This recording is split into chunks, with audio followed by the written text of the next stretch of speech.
natin, ano po ang nangyari mga kababayan kay Senator Bam Aquino? Marami pa naman mga kabataan ang bumoto dito kay Senator Bam. Dahil nga mga kababayan, ang target niya ay talaga yung mga kabataan na matatalino, yung mga kabataan na may mga utak. Kaya sabi nga ni Panelo, hindi makukuha ng mga Duterte ang mga kabataan. Maliban na lang sa mga kabataan na tawag dito out of school o kaya naman ay hindi po nag-aral o nakapag-aral, mga ka-GPnatics. Pero bakit ganito, mga kababayan? Merong pahayag si Senator Bam na dapat daw po ang isang kinasuhan ng ICC, kagaya ni Digong Duterte, kagaya ni Bato de la Rosa, kagaya ni Bongo, ay dapat daw dinggin muna sa local court bago po ito ihatid, mga kababayan, doon sa ICC o sa dahig. Nako ha, sabi ni Trillanes, I told you. Kita nyo na? Naniniwala na kayo sa sinabi dati. Kasi etong si Trillanes, mga kababayan, nabash po siya noon. Kasi nung inilabas niya po yung issue at sabi niya ganon, wala akong tiwala dito kay Leni Robredo maging kay Bam, mga kababayan. Kasi nga, nung nakausap ko sila, sabi nitong si Trillanes, binanggit nila na kapag naging presidente daw si Leni, okay, ay hindi daw po niya ibibigay si Digong Duterte kahit na may warrant of arrest na. So, mga ka-GPnatics, sumama ang loob nitong si Trillanes, ay ganun. Bakit? Bakit kailangan protektahan nyo yung presidente or yung tao na maraming ginawang mali na mas pinotektahan nyo pa o mas protektahan nyo pa kaysa mga kababayan natin na biktima ng war on drugs na nangihingi ng hustisya. So, ito po mga ka-GPnatics yung sinasabi dito ni Trillanes. So, ayan o. Kasi, sabi ni Bam, mga kababayan, wala na pong Smartmatic, Miro na lang meron. So, sabi dito, Bam Aquino, EJK cases should be tried in PH courts. Sabi niya ganon. So, ang statement ni Antonio Trillanes, last year, binash ako ng mga supporters ni Senator Bam at BP Leni nung na-mention ko sa interview with Christian Esguerra na sinabi nila sa akin kung mananalo si BP Leni as president ay di niya ibibigay si Digong sa dahig. Ngayon, napatunayan na nagsabi ako ng totoo dahil galing na mismo kay Senator Bam. This is personal to us na mga nag-file ng kaso, nag-alaga ng mga testigo at nangalap ng mga ebidensya para lang makamit ang hustisya na di maibibigay dito sa Pilipinas. Kahit gaano mo papaikutin 9 na taon ang inantay ng mga pamilya ng mga biktima habang ang mga nagbibida-bida ngayon na may malasakit kuno sa mga biktima ay wala namang ginawa nung kasagsagan ng extrajudicial killings. Para maliwanag, Senator Bam, kung talagang naniniwala kang dapat dito litisin ang mga EJK cases, kinasuhan mo ba sa local court si Digong at iba pang co-perpetrators nung mga panahon na yon? Wala. 'Di ba? Walang nagkaso. So, sa makatuwid, mga kababayan, it's tantamount na ano lang to. Parang, political survival lang din ba to? O dahil talagang original na dilaw itong si Digong Duterte? Diba? Tanda po natin si Digong ay appointee po, mga kababayan, ng nanay. Ano niya ba si Cory? Para hindi ako malito, mga kababayan, si Digong Duterte ay appointee nitong si Cory Aquino, 'di ba? Nung napalayas po sa Malacanang ang mga Marcos. Wala silang ginawa, guys. Takot sila. Tapos ngayon sasabihin mo dapat dito litisin. Dapat dito muna mga kababayan, sampahan ng kaso. Pero wala silang ginawa. Nakaupo sila noon. 'Di ba? Oh. Kasi alam nila sa sarili nila, hindi rin nila kayang makasuhan si Digong dahil nga yung mga nandoon sa atin pong yung judiciary natin ay napapaikot din ng mga Duterte. Tapos ngayon sasabihin mo na dapat dito i-try, it doesn't make sense. 'Di ba? Parang nililito nyo lang yung taong bayan eh.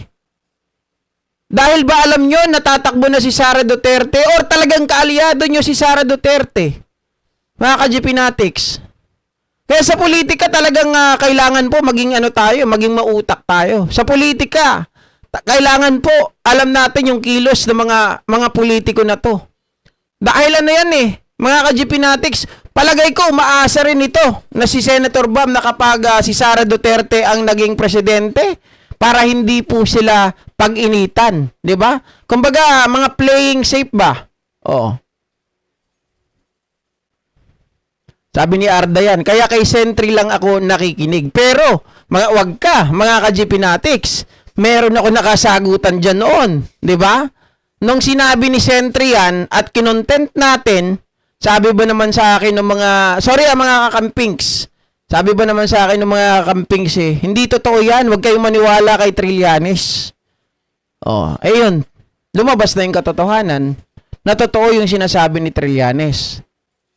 So paano yun? Kung halimbawa hindi si PBBM, mga kababayan, yung naging presidente natin, paano kung si Leni?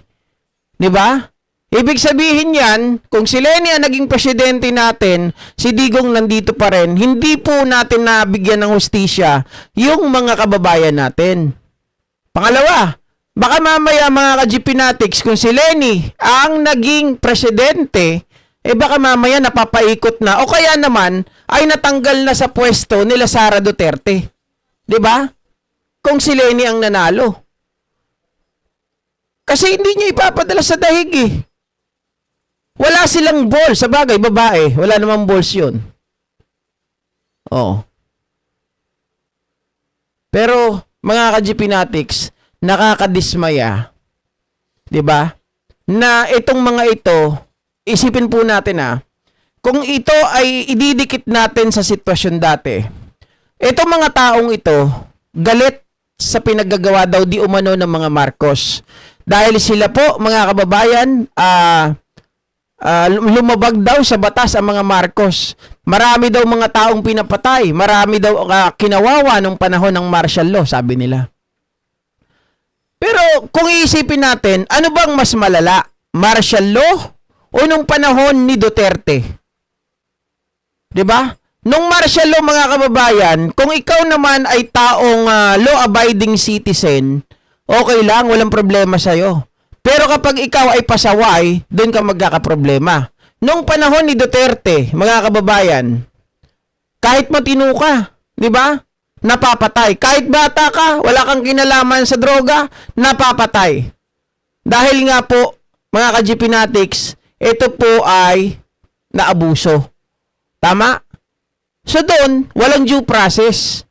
Pero parang mas pinagbibigyan mo pa yung tao, mga kababayan, si Digong, ayaw mo mapunta sa ibang bansa, ayaw mong litisin sa ibang bansa. Pero nung panahon ni dating Pangulong Macoy, dating Pangulong Marcos, mga kababayan, ito yung mga nagsasabi sa akin, bakit ganun sila? Bakit ganito yung mga tao? Pag si Digong, pag yung mga DDS, ayaw nila na papuntahin sa ibang bansa.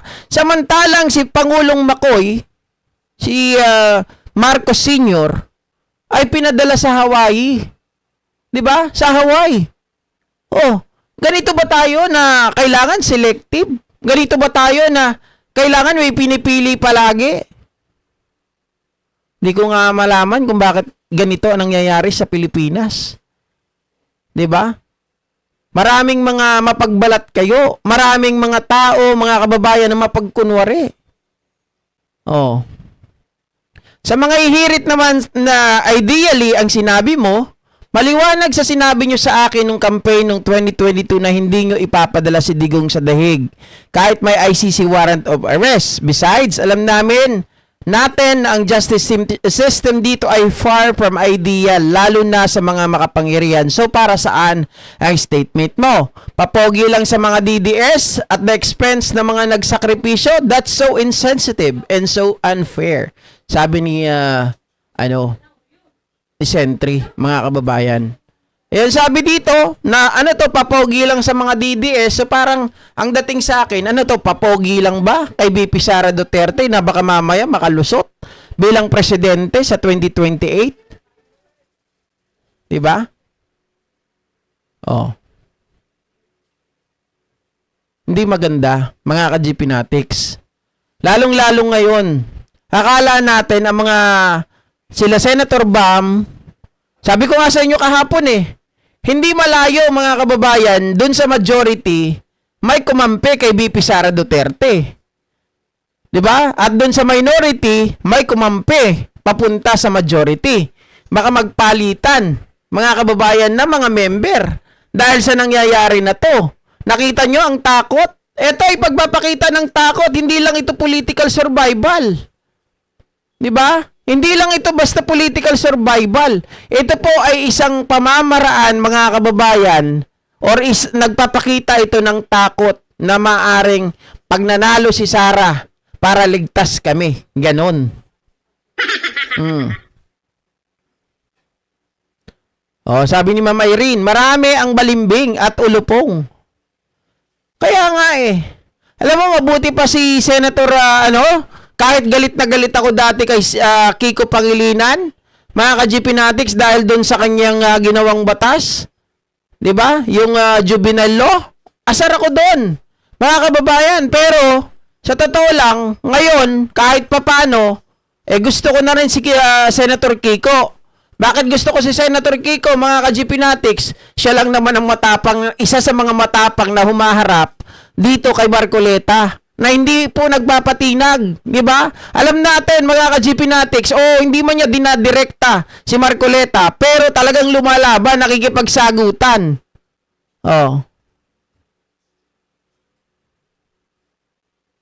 Sir GP, nagkamali yung pilot na pagdalan kay Apple Lakay. Dapat paway-haway ang pagkaintindi ng pilot kaya sa Hawaii. Hindi totoo yun na nagkamali lang, guys.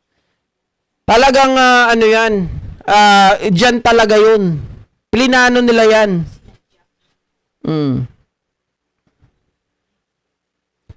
Easy na, high blood ka nakaka. Hindi naman. Sakto lang, Sir Leo, di ba? Proud si Manalo kay Marcoleta kahit anong gawin nito, sabi ni CDC Del Nord. Doble kara sa mundo ng politika. Kabado na daw ba ang lahat kay Inday? Well, mga kababayan, tingnan muna natin kung ano po ang mangyayari doon sa impeachment laban kay Sara Duterte. Bago tayo magbigay ng komento kung tayo ba ay kinakabahan. Pero ako naman, hindi ako kabado, mga kababayan, para sa sarili ko. Kabado ako na baka ang Pilipinas, mga ka-GP Natics, imbis na umusad, maging paurong. Diba? Kaya tayo mga botante, dapat tingnan natin mabuti ang kandidato. Ang ugali niya, huwag pera-pera lang. Ang tanong, kung manalo yung lustay, sabi ni Sir Leo.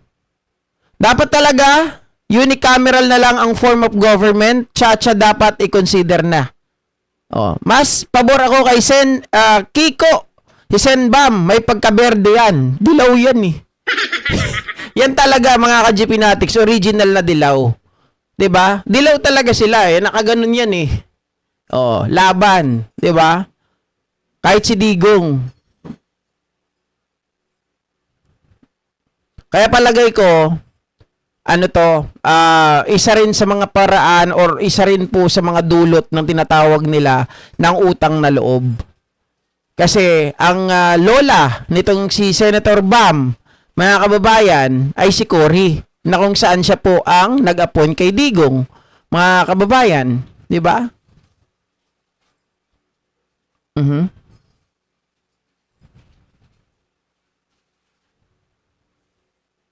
Sabi ni Ma'am Gemma Camarines, kaya wala daw talaga siyang tiwala kay Lenny at Bam. Yun nga Kaya kung tatakbo silang dalawa ni Risa Hontiveros, kay Risa na ako. Sa mga ayaw kay Risa dyan ha, mas gusto ko si Risa kasi ang magkakampi, si Risa, mga kababayan, at si Trillanes. O, si Risa palaban sa mga Duterte, si Lenny hindi. 'Di ba? Urong.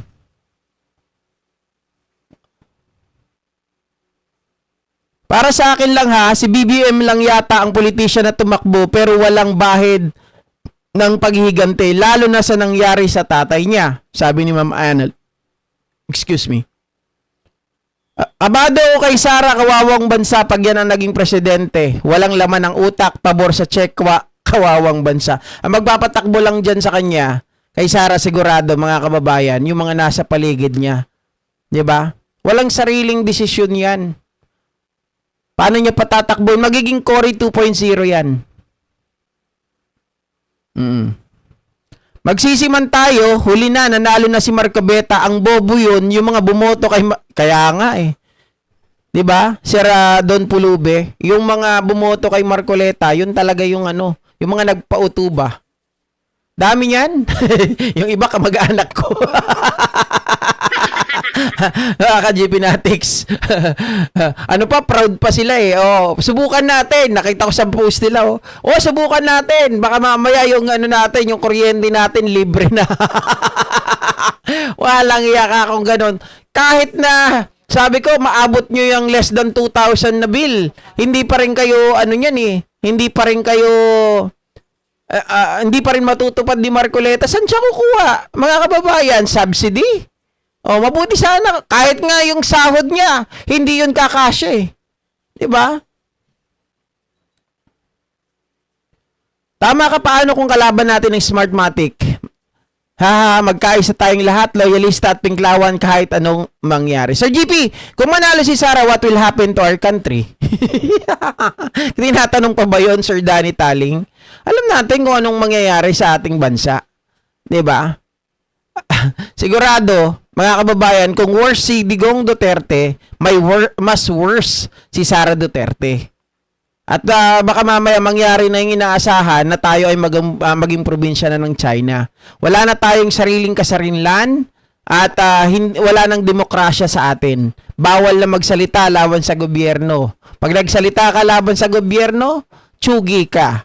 Oh, mamili ka. Ikukulong ka or 6 feet below the ground. Yun lang. Oh. Okay. So, ayan na, maliwanag mga ka-GP Natics. Naniwala na ang lahat kay Sentry ngayon na hindi po siya nagsisinungaling.